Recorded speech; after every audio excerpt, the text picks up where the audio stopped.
Today we're tackling a really fundamental question in medicine. What does it truly mean to be healthy? You hear that? We're just following the guidelines. This simple statement from a nurse really reveals a huge challenge in modern medicine today. You know, guidelines and standards of care, they're meant to protect us, to ensure we get consistent treatment. But what happens when that standard of care doesn't actually lead to optimal health? What if it just keeps you from being, acutely sick? What if that normal range on your lab report is actually just a recipe for feeling, well, lousy? Okay, let's dive into this. So let's just break this down. On the left, you've got normal. And what does that even mean? It's really just a statistical average that often means you feel and look just as tired and unhealthy as everyone else your age. But then on the right, there's optimal. And that is the level where you truly thrive. I mean, as one expert asks, why on earth would you want to be normal when normal feels so crummy?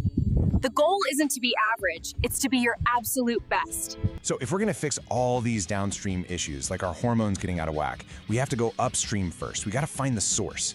And the science is getting incredibly clear that there's one master controller of our metabolic fate, and that's the real root of the problem.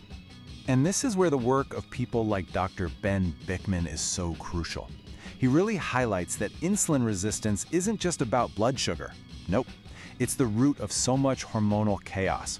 See, when your cells start to ignore insulin's signal, your body just screams louder by pumping out more and more of it. All that excess insulin drives fat storage, fuels inflammation, and, as we're about to see, it's the very first domino to fall for our sex hormones. And get this, it turns out the type of fat you eat sends completely different hormonal signals to your body. It's wild.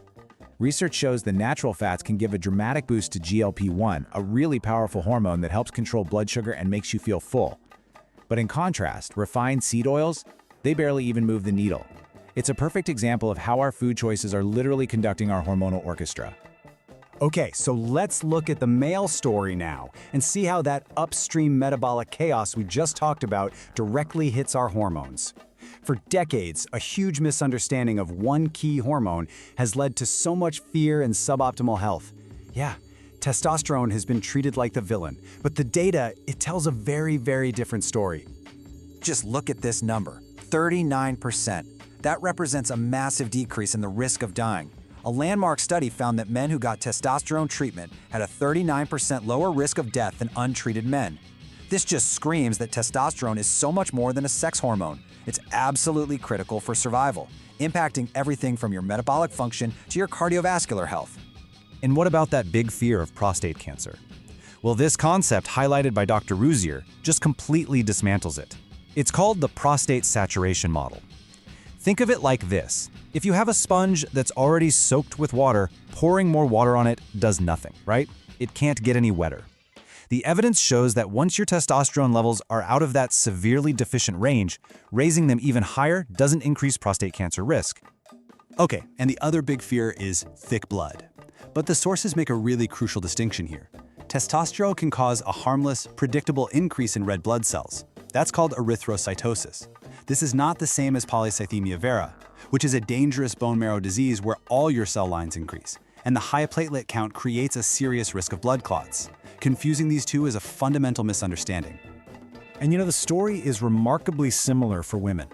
Decades of fear, driven by flawed studies, have left millions suffering, deprived of hormones that are critical for their long-term health, often as a downstream effect of the very same metabolic issues.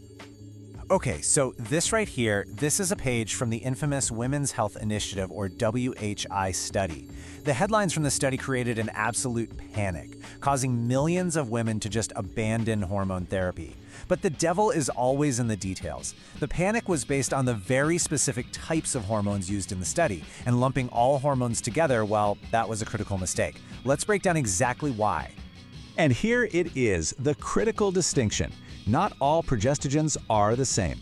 The synthetic progestin used in the WHI is fundamentally different from the body's own progesterone. While that synthetic version was linked to increased risks, bioidentical progesterone has been shown to actually be protective. To lump them together, well, it's just a dangerous oversimplification. And it's the exact same story for estrogen. The WHI used Premarin, which is derived from horse urine, and it was associated with certain risks.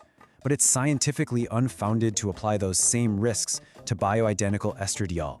In fact, studies show that oral estradiol is not only safe, but provides significant cardiovascular protection. So, after dismantling these long-held fears for both men and women, where do we go from here? Well, all the evidence points toward a new standard of health, one that looks beyond those outdated guidelines and focuses on achieving a truly optimal state of being. So the key takeaway here is we have to shift our thinking completely. We need to stop managing single lab values, trying to stay within some normal range, and instead start optimizing the entire hormonal and metabolic system for peak function. It means understanding that health is all interconnected and that the details, like the specific type of hormone, matter a whole lot. I love this quote from the source material. You cannot fix what you don't know about. It's so simple, but it empowers us to ask better questions, to demand better data, and to really take control of our own health journey. It's a call to be curious, to be data-driven in the pursuit of our own well-being.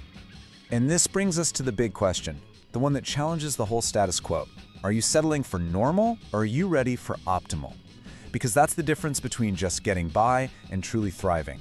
It's what opens the door to a whole new level of well-being that goes far beyond what the standard guidelines might even suggest as possible. Thanks for joining us for this explainer. Answering that question for yourself and making that journey from normal to optimal is a huge paradigm shift for sure, but it's one that's grounded in science. To explore these topics even further, go ahead and subscribe to the channel. We'll see you next time.